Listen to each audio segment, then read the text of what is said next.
JEE main का paper कैसे attempt करना चाहिए उसके लिए मैं यहाँ पे कुछ पॉइंट देने जा रहा हूँ। और ये सारे पॉइंट्स अगर आप सिर्फ मॉक टेस्ट में भी अप्लाई करते हैं तो आपको लगेगा कि हाँ इसके काफ़ी अच्छे रिजल्ट आउटपुट आपको आ रहे हैं। ओके, तो देखिए फिजिक्स केमिस्ट्री मैथ में से जो सब्जेक्ट में सबसे ज़्यादा कॉन्फिडेंट आप हो उस सब्जेक्ट से आप पेपर को स्टार्ट करिए। ओके, कई बार होता है आप फिजिक्स में बहुत कॉन्फिडेंट हो, हाँ भाई बहुत अच्छा कर पाऊंगा, तो फिजिक्स जो है ना फिजिक्स से स्टार्ट करिए।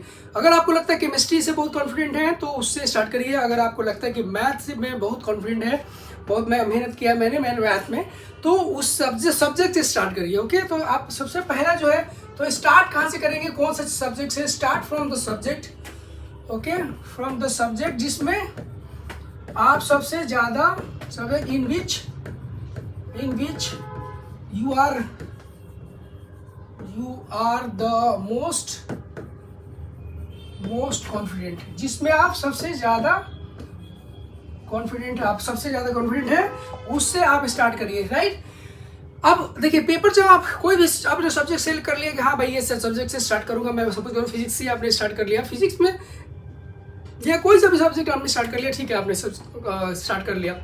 अब उसको जब पेपर अटेम्प्ट करते हो तो आप देखिए कि जो क्वेश्चंस आप अटेम्प्ट करने स्टार्ट करते हो तो वो क्या होता है कि क्वेश्चंस कई बार होता है कि आप देखते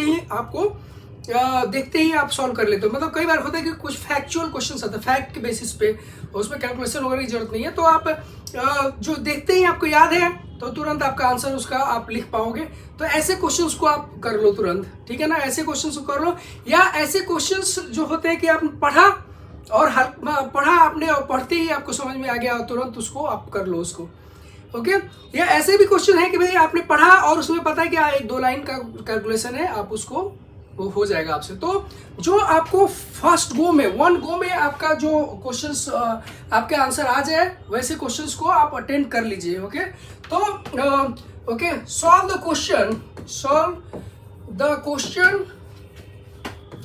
question, okay, attempt the question in which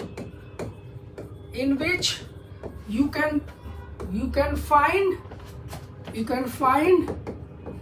answer in one go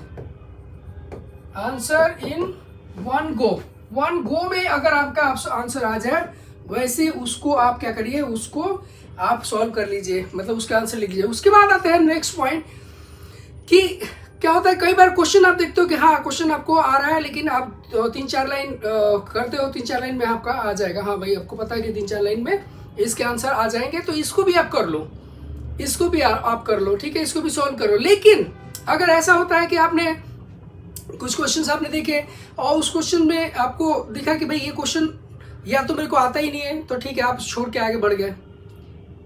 लेकिन ऐसा भी होता है कि कुछ क्वेश्चन आपको आता तो है लेकिन आपको इसमें पता है, ये भी पता है साथ में कि 10-12 लाइन का कैलकुलेशन भी है, 10-12 लाइन कैलकुलेशन है। आप इसको क्या करो, सबसे लास्ट के लिए छोड़ दो, मतलब कि पूरा पेपर करने के बाद ऐसे क्वेश्चंस को लास्ट में अटेम्प्ट करिए अगर आपके पास टाइम बचा तो। ओके, तो अगर आपके पास टाइम बचा तो ऐसे क्वेश्चंस को करिए, अदरवाइज भाई देखिए वो आप क्या करिए, अगर आपने अभी करना शुरू कर दिया, आपको आता तो है लेकिन आपको पता है बहुत लंबा जाएगा, मतलब उस एक क्वेश्चन को जितने देर में करोगे उतने देर में आप 3 क्वेश्चन कर सकते हो। आपका आगे क्वेश्चन हो सकता है वेट कर रहा हो, जो आप यहाँ पे 3 क्वेश्चन, मतलब आगे आपका जो 3 क्वेश्चन ऐसे होंगे उतने टाइम में, मान लो यहाँ पे आपने 10 मिनट में क्वेश्चन किया, आपके 10 मिनट में आप 3-4 क्वेश्चन कर सकते हो, आगे ऐसे क्वेश्चन ईजी हो सकते हैं। ओके, तो हमेशा क्या करिए कि आप इसको बाद के लिए आप इसको रिव्यू के लिए मार्क कर दीजिए कि रिव्यू करेंगे, तो रिव्यू के लिए मार्क कर दीजिए या गोला कर दीजिए, जिससे कि आप एक बार लास्ट तक पूरा सारा अटेम्प्ट कर लिया आपने, और अटेम्प्ट करने के बाद आप फिर से वापस आए, ठीक है ना। तो either you don't know the question और या तो आप जानते नहीं है उसको, या very difficult question. Okay, very difficult question अगर है ऐसा, ओके, डिफिकल्ट क्वेश्चन अगर ऐसा है तो आप इसको क्या करिए,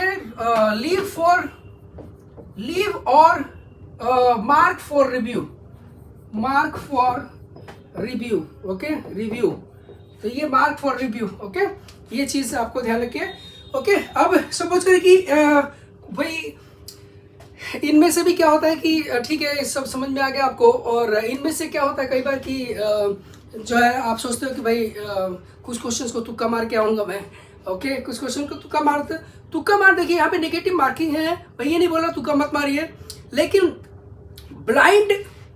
ब्लाइंड तुक्का मत मारिए। मतलब क्या बोलते हैं उसको कि आपको ब्लाइंडली आपने मार दिया, मतलब कि हाँ भाई ए है, सबका ए मार दिया या सबका बी मार दिया, तो ऐसा करना सही नहीं रहेगा। हाँ, आप क्या करिए कि आप देखिए क्वेश्चन को, और वहाँ पे अगर आपको मतलब 50% से ज़्यादा आपको लगता है कि हाँ 50% ज़्यादा कॉन्फिडेंट हूँ मैं, मतलब इसमें श्योर हूँ कि हाँ 60% आपका कॉन्फिडेंट है, 70% कॉन्फिडेंट है, थोड़ा बहुत डाउट है, ओके, तो आप उसमें तुक्का मार सकते हैं अगर आप, ओके। लेकिन बिल्कुल कुछ पता ही नहीं है और बिल्कुल ब्लाइंडली आप ए बी सी डी या ए बी करके आप मार्क करना चाहते हैं, तो ये सही नहीं है। हो सकता है आपने पॉजिटिव वाले मार्क्स में जो सही किए हैं उनके मार्क्स आप उसमें नेगेटिव वाले में गंवा दो। ऐसा जो है ना ब्लाइंड ये नहीं करना है, ब्लाइंड उसमें गेस नहीं करना है, इसको बोलते हैं ब्लाइंड गेस।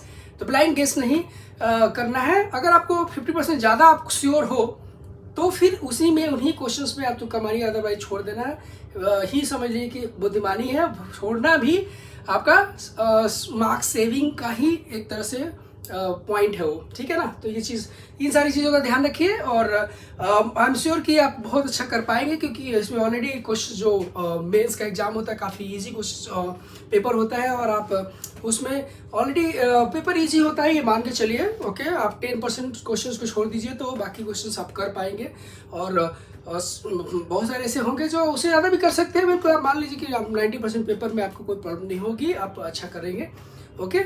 और मेरी तरफ से all the best, thank you.